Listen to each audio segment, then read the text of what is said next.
Hello friends, എല്ലാവർക്കും പുതിയ വീഡിയോയിലേക്ക് സ്വാഗതം. നമ്മളിവിടെ ഇന്നൊരു മാമ്പഴ പുളിശ്ശേരിയാണ് ഉണ്ടാക്കാൻ പോകുന്നത്. നേരെ വീഡിയോയിലേക്ക് പോയാലോ. നല്ല പഴുത്ത 5-6 മാങ്ങ കിട്ടിയിട്ടുണ്ട്. അത് നമുക്ക് തൊലിയൊക്കെ കളഞ്ഞ് എടുക്കാം. ഒരു മൺചട്ടി എടുത്ത് അതിലേക്കിട്ട് പാകത്തിന് വെള്ളം ഒഴിച്ച് വേവിക്കാം.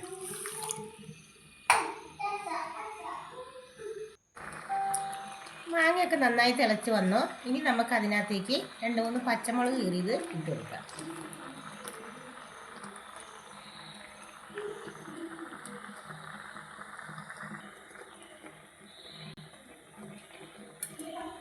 മാങ്ങയൊക്കെ നന്നായി വെന്ത് വന്നു. ഇനി നമുക്ക് അതിലേക്ക് ശർക്കരപ്പാനി ചേർത്ത് കൊടുക്കാം.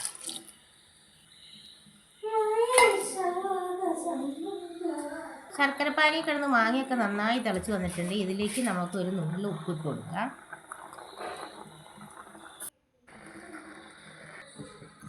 ഇതിലേക്ക് ആവശ്യമായ അരപ്പ് തയ്യാറാക്കാം. അതിന് വേണ്ടിയിട്ട് കുറച്ച് തേങ്ങ ചിരണ്ടിയെടുത്തു, 1/4 ടീസ്പൂൺ മഞ്ഞൾപ്പൊടി, 1/2 ടീസ്പൂൺ മുളക് പൊടി, മിക്സിൻ്റെ ജാറെടുത്ത് അതിലേക്ക് തേങ്ങയും മുളക് പൊടിയും മഞ്ഞൾപ്പൊടിയും ജീരകവും കൂടി ചേർത്ത് നന്നായി അരച്ചെടുക്കുക.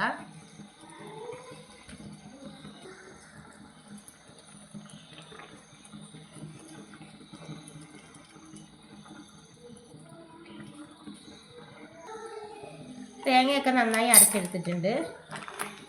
അരച്ച് വെച്ച തേങ്ങ അരപ്പിനകത്തേക്ക് നമുക്ക് കുറച്ച് തൈര് ചേർത്ത് കൊടുക്കാം. തൈര് ചേർത്ത് കൊടുത്ത് ജസ്റ്റ് ഒന്ന് കറക്കിയെടുത്താൽ മതി.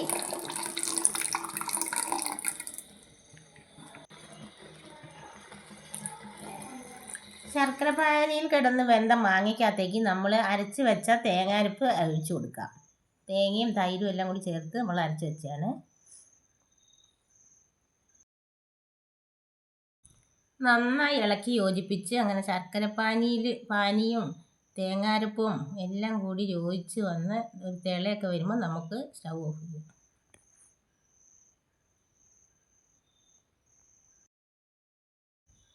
മാമ്പഴ പുളിശ്ശേരിയൊക്കെ തിള വന്ന് നമ്മൾ സ്റ്റൗവൊക്കെ ഓഫാക്കി. ഇനി നമുക്ക് ഇതിനകത്തേക്കൊരു വറവിടാം. വറവിടുമ്പോൾ നമ്മൾ നെയ്യ് ഒഴിച്ചിട്ടാണ് വറവിടുന്നത്.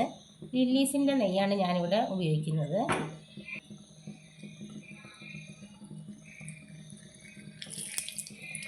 ചട്ടി വെച്ച് അതിനകത്തേക്ക് നമ്മൾ ലില്ലീസിൻ്റെ നെയ്യ് ഒഴിച്ചു കൊടുത്തു.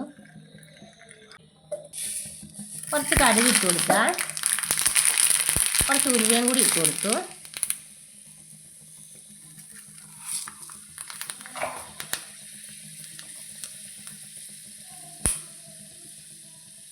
നമുക്ക് 2-3 ചെറിയുള്ളി അരിഞ്ഞത് ഇട്ട് കൊടുക്കാം.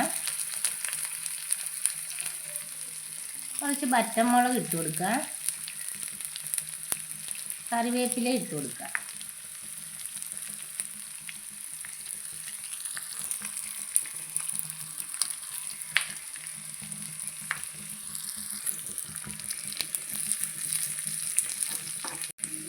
ഇളക്കി നന്നായി മൂപ്പിച്ചെടുക്കാം.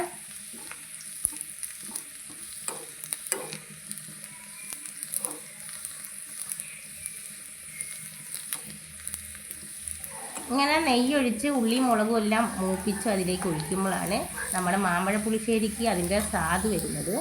എല്ലാവരും ഇതുപോലെ മാമ്പഴ പുളിശ്ശേരി ഒന്ന് ട്രൈ ചെയ്യണം.